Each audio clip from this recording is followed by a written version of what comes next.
story of a woman named Tania Head. So Tania Head was a survivor of the attacks on America on September 11th, 2001. Tania Head had a career in global investment, and she worked in the South Tower on the 78th floor. And this made her one of only 19 people that survived above the impact point of the plane. However, her fiance Dave was actually working in the other tower, the North Tower, and he was one of the thousands of people to not survive. Tania was really injured, and I'll get more into that. She managed to get out of the towers before they collapsed. A firefighter carried her down, and she was then brought to the hospital to be treated for pretty severe burns on her arm. But other than the burns on her arm, she was pretty much okay. And after that, she doesn't remember anything. She claims that she just awoke in the hospital with burns on her arm and news that her husband Dave did not make it. And then in 2004, a couple years after the attacks, Tania ended up joining the World Trade Center Survivors Network, and she ended up putting a ton of time and money into that. With her help, the network was able to get state funding, and she even found a trauma expert who was able to lead therapy sessions within the network for other survivors who had gone through traumatic situations. And another major thing that she did for other victims was get everyone access to ground zero. There's something known as the pit. Now, some people don't like to refer to it as the pit, but a lot of people do. There was, dirt and rubble there and dust and debris and who knows what from the building, just all piled there for a long time. Most of the bodies were not found on that day, and so a lot of remains were there. She got the group access to go to that site to, if they wanted to, if they felt comfortable, of course, touch the ground and feel connected again to the scene, which can be a huge part of trauma healing. This was special for the Survivors Network, though. You could not just get down there if you were, random tourists or people wanting to sell t-shirts or something like that. It was very restricted, and Tania was the one who was able to make this happen. She literally negotiated with the authorities and organized a time, made a post to everyone like, hey, you can come down with me and we'll go have this experience together. One of the members of the Survivor Network spoke about how he remembers her picking up the soil, the ground, the rubble, and smelling it, and then just crying, just absolutely going into hysterics. And they were all hugging each other. It was a really beautiful experience for all of them. So people really appreciated that about her, that she was fighting for others within the network, and she quickly became a leader. People were blown away once they heard her story and how she lost her fiance, and that she was strong enough to go and fight for these things was mind-blowing to a lot of survivors. I mean, they were going through trauma. She continued to be super involved within the network. She would even hold workshops for people to cope with their trauma. She was really into making sure survivors were taken care of and were dealing with what they went through. She really believed in writing about your pain, telling your story, and it kind of became like a competition of the stories according to people who were in the network. They were making online posts and stuff as well, and it became like who had the most interaction with it and who was getting the most attention because of their story, because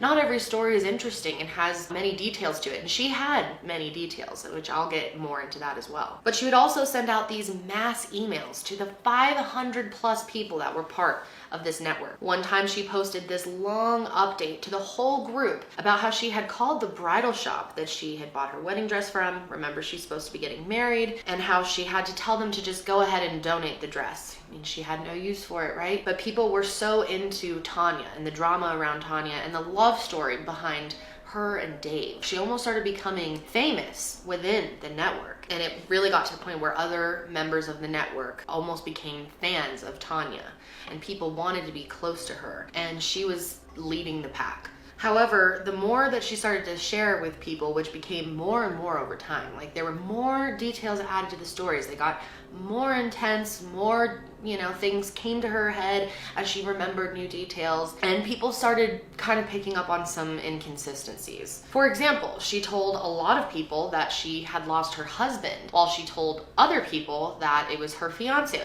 She couldn't seem to keep track of what she was saying. When people would ask what her fiance's full name was, because she would only call him Dave, she would give people some random last name. And of course, people took that name, Dave, whatever last name she gave them, and looked at the records of who had passed on that day, and there was a Dave with that last name. So they thought, okay. There was a lot of talk within the group in some circles about just questions for Tania, finding little holes in her story that didn't connect, things that didn't make any sense. But people felt guilty even questioning her. It's not something you want to question someone for, especially because, Tania had an actual burned arm. And then back in May of 2002, the New York Times published a story about the last terrible minutes inside of the Twin Towers. And the New York Times ended up interviewing everyone that was above the impact point of the towers, on the south side at least. And they were like, who is this other person, Tania? Why didn't we have her in our records? So this is when the media started to question her a little bit. So as time went on even more, her story kept changing again. She started telling some people that instead of a firefighter bringing her out of the building, it was some random man. However, despite these inconsistencies, a lot of the people within the Survivors Network still supported her, and eventually she was voted as the president of the Survivors Network. And people said that when she was elected into this position, she acted like she was better than other people in the network. And as she kind of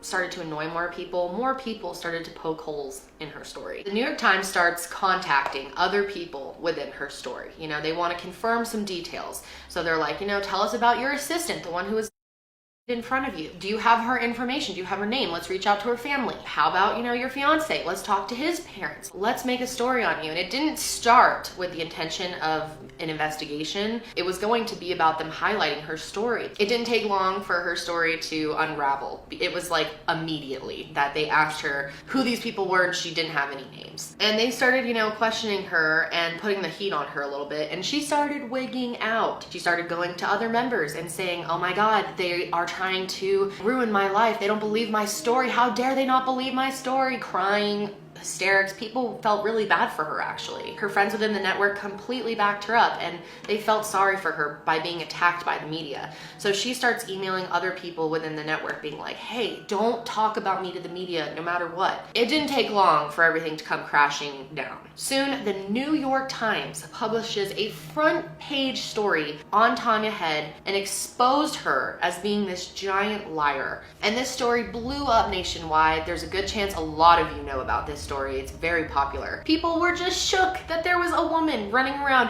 claiming to have been through the trauma of a 9/11 survivor who was not there. She also claimed to be working at the big banking and investing company known as Merrill Lynch in the South Tower. But Merrill Lynch had no record of her employment, and they didn't even have offices in the World Trade Center at the time of the attacks. And another thing that came out, a Spanish newspaper discovered that just 10 days after 9/11, when Tania should have been in the hospital recovering from everything that she went through, that she was actually enrolled in school in Barcelona, Spain. There were people from the school who claimed that they were in class with her during the time she claimed to be in the hospital. And when she was in school, she told classmates various stories of what happened to her arm, everything from house fires to car accidents, and we have no idea what actually happened to her arm. It turns out that Tania's real name was actually Alicia Estave Head. And in addition to this, it was discovered that she was not a US citizen and wasn't even in America at the time of the attacks. She had never even been to America until 2003. Normally, people who lie pathologically like this have something that happened in their past that taught them to lie. When she was younger, her brother and her father were put in jail for a massive fraud. And some people think she really never got over that and, was inspired to lie, or it just runs in their family. Who knows? Some people believe she was super desperate to be loved, and this was her only way she knew how to get attention and love. But what's so crazy is that when she was making all of these elaborate posts and these stories early on in the earlier days, she may have been making those from Spain. It's very possible. It looks like she traveled here because of this. Like, she came over here to live this whole fake life, and because she was obsessed with the stories. I think she was obsessed with 9/11. So much so that she wanted to make her whole life surround it. So many victims of 9/11 are suffering so badly, and to make it almost look like they're not doing enough because, you know, they're not as strong as you during that time and you're just thriving off of being this strong, inspiring person, like meanwhile other people are actually suffering because they were actually there. It's so irritating to think about. I would be so frustrated if I was one of the people who was kind of conned by her. But despite the fact that she was a giant liar, she was never convicted of any crime because there really was no crime. I mean, if anything, she came in and helped people. She donated time, money, resources, energy. She really did help. So you can't like argue that she conned anyone out of their money or anything like that. She didn't do anything like that. She conned people out of their empathy and their attention and sympathy, but she never, you know, committed any type of crime. So there was no legal accountability for Tania Head. As soon as this came out, she got the out of the country. Now, to this day, no one knows where Tania is. I mean, she could be even watching this video for sure, but I'm sure she lays relatively low. I mean, I think the whole thing was super embarrassing for her, and there's a lot of people who hate her. This wasn't very well thought out. Like, she didn't really think this through. She set herself up to be one of 19 people that were above a certain point. She could have made this a lot more believable, but she really went for the moon with the story and those details. It's like she was a creative writer who was just inspired by 9/11 and wanted to write about it, and that's like all she was into. But that's it for me today, guys. I hope you're having a great day, and I will see you next time.